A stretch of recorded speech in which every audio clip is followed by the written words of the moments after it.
Learn to be super successful. Subscribe to my channel, Meathead.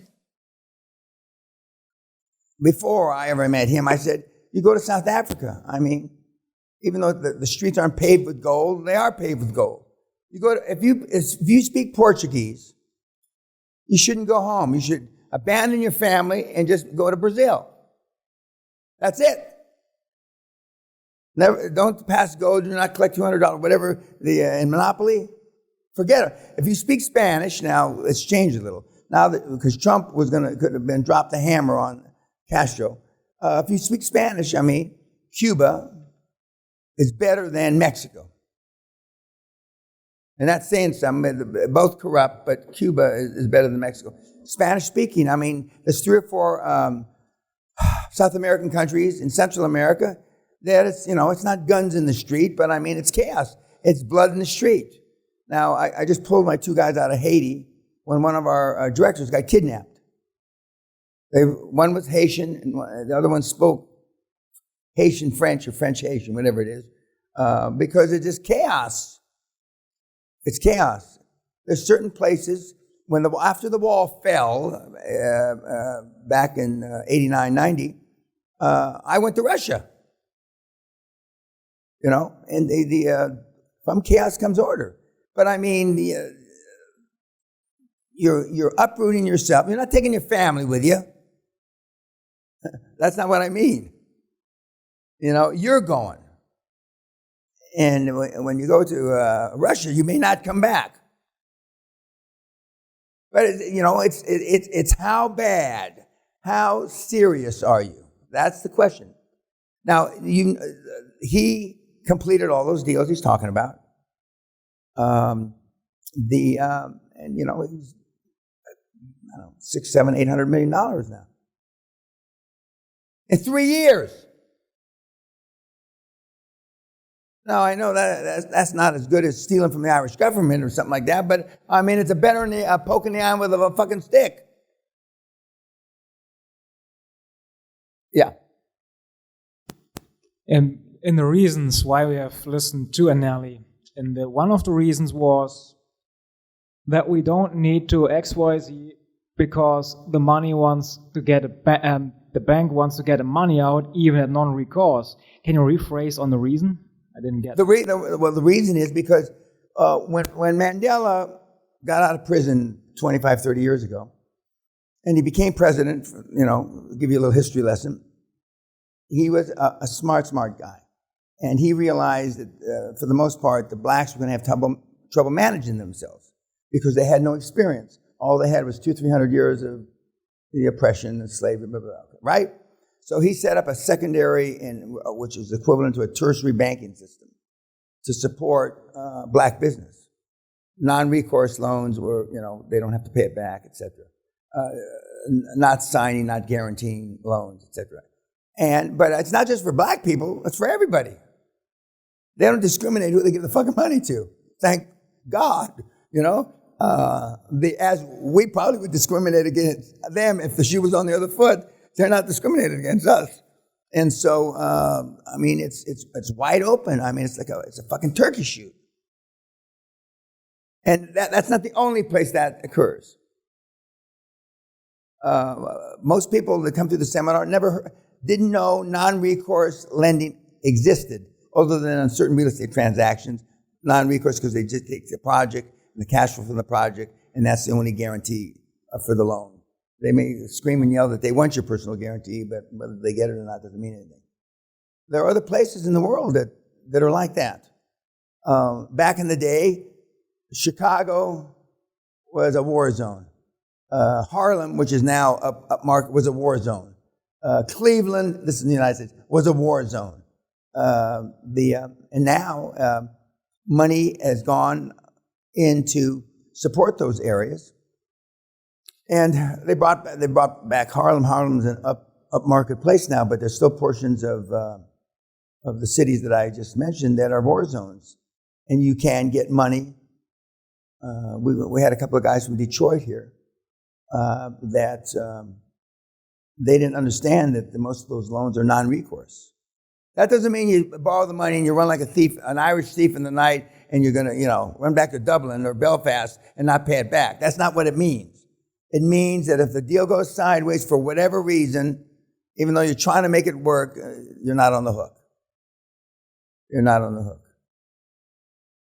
And I don't particularly like that because it takes the pressure. I like the pressure on my back. To me, that's like a backup plan. It's a but he's dealing with, fairly big numbers, 180, 200 million, whatever. But he's doing a terrific job. He's doing a terrific job. But now non-recourse lending takes longer. It just, they got nothing to do and all day to do it in. It's kind of like an Irish deal. It's kind of, laid back. Let's have a drink. And we were going to lunch at 11:15. We're coming back at 4. We're leaving the office for a drink at 5:15. It's like I felt like Lord of the Manor. It's like we should have been having serfs next to us. When you go by, they go like this. But but non-recourse money is here in the UK, Germany. But if you don't ask, you don't fucking get. Most of you in this room, other than a couple of guys that have done some property deals, have never heard of non-recourse money. Say non-recourse. Oh, you're trying to be English now. Fuck you. Fuck you. Okay, yeah. There's non-recourse money, but the people that know about it are normally the rich. And again, contrary to what all the millennials and the pussies say, it's not going to get any better for them. It just isn't. And when I showed you that chart, up to guys 25 to 34 that live at home still, 50% of millennials don't make as much as their parents. And I can go on and on and on. And it's only going to get worse. It's not going to get any better. It's not going to get any better. But there's 40, 45 what I call financial tools. You only need one of them. Commercial debt, that's it. And if you heard him say seller finance. The more the merrier. I'd rather do all of them for obvious reasons. Because the banks, even in a non-recourse environment, even more so in a non-recourse environment, are the thing that slows us down. Yes.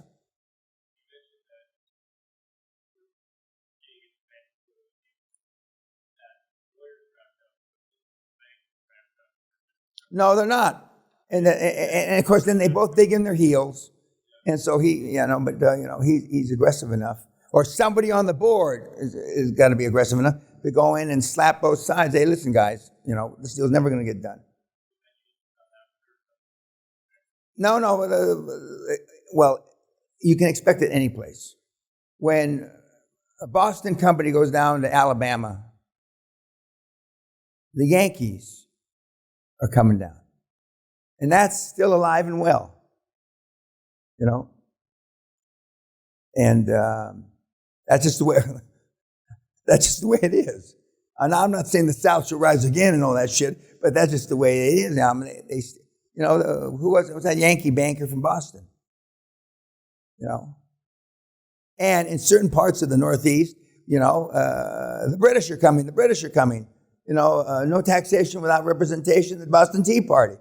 I mean, there's still guys and gals running around up there. Tom's law firm that represents the White House, the big Boston law firm. The British are coming. There's still these ethnic roadblocks. They were not roadblocks, they're speed bumps.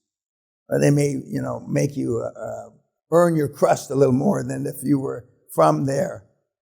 But the world is just wrought with money. It just is.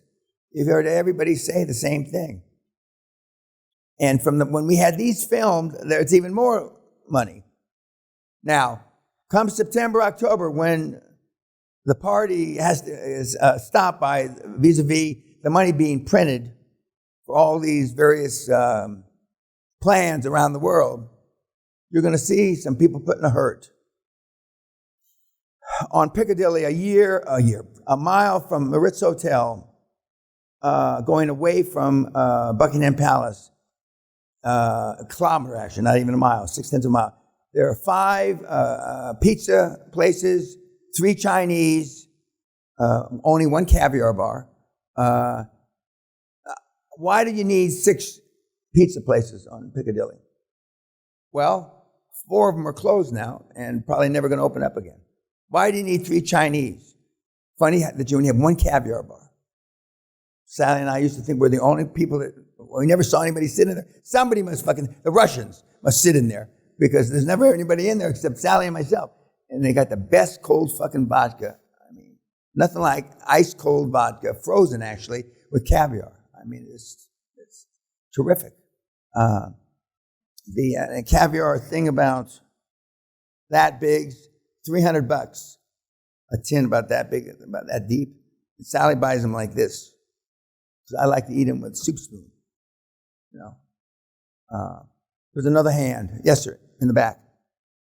He appeared a lot more aggressive and assertive this time round. I'm not sure whether that's always been his personality or whether the first time... No, he got more aggressive. You're right. From the first video and this one, that's exactly correct. He got more aggressive. And I say, you know, aggression... what's the other word I used? You won't call it aggression. You'll call it what? Assertiveness. Yeah, that's the uplifted version of aggression. You got to be more assertive and more selfish for yourself. And even if you can't do it for yourself, do it for your little dipshit family. You know, the kids and shit like that. Whenever I used to kind of lose focus, which wasn't very often, I thought of the little 3 Rugrats I had, you know, and not that I needed much, but I would think of that. I don't care what you have to think of to get some aggressive action out of you. But if you don't, somebody on your board better have some huevos, some balls. Otherwise, you're going to just, you know, it's like a Jeep in mud. The tires just spin, they never takes traction. That's what it'll be like. And you got to convince your board. You know, I used to give the guys cue cards to make sure these are the 6 points that we're going to cover. These are our answers no matter what the motherfucking question is. Like a politician. We got 6 answers, whether it's what time it is, what's the weather, or how far are we away from Christmas. It's one of those 6 fucking answers. That's it. And but I've had kids that didn't queue up their CFO, and the CFO said, yeah, I told him I didn't think that this deal would work. I would have choked that fucker right there, and then I get it in his weekly report. Well, my CFO told Barclays Bank that he didn't believe that we could do a deal without equity. It happens. And of course, that CFO's gone. But he had to think about letting them go. Now that I don't get at all. He had to think about it. He wasn't Irish or anything, but he had to think about whether he was going to let him go or not. I would let him go having his jaw wired back together after I fucking kicked him in the head. Any other questions about... yes, sir. Do I understand correctly? Probably not. That's why I'm asking. I'm stupid. Okay. That he's not doing success fees anymore. Oh, yeah, but he's way beyond success fees because he's making hundreds of millions of dollars. They don't allow success fees when you're making $25 million a week. Success fees is to get a little skinny piece of shit like you to the first fucking deal. That's it. Once you do one deal successfully, that's the end of your success fees. Forevermore. One deal. As soon as you do a deal successfully, your success fees or your alternate fee structure, whatever they call them now, is gone. I know, it's he's a moron. And that's the 3rd time you've asked me that question. I know. Well, fine. Since you know, don't ask me again. Hey, Hey, the other Hermans in the room, would you have a Because I quiet word heard with them? Anneli talk about the success fees again. Yeah, well, maybe this is why the Germans lost the war. You know, it wasn't that Hitler, they didn't wake up Hitler from his nap. And because he would have put those 70 Panzer divisions that were up wherever they were hiding someplace. This is why.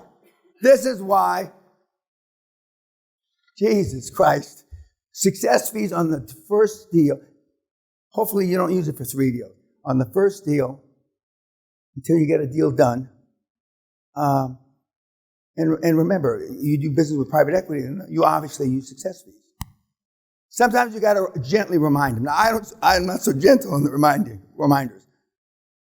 Because I think, although I don't go to meetings like this hardly at all, but I think, I take it personal when they're insulting my intelligence that they don't do success fees. That's horseshit. That's absolute horseshit. And they've been doing it forever, yeah.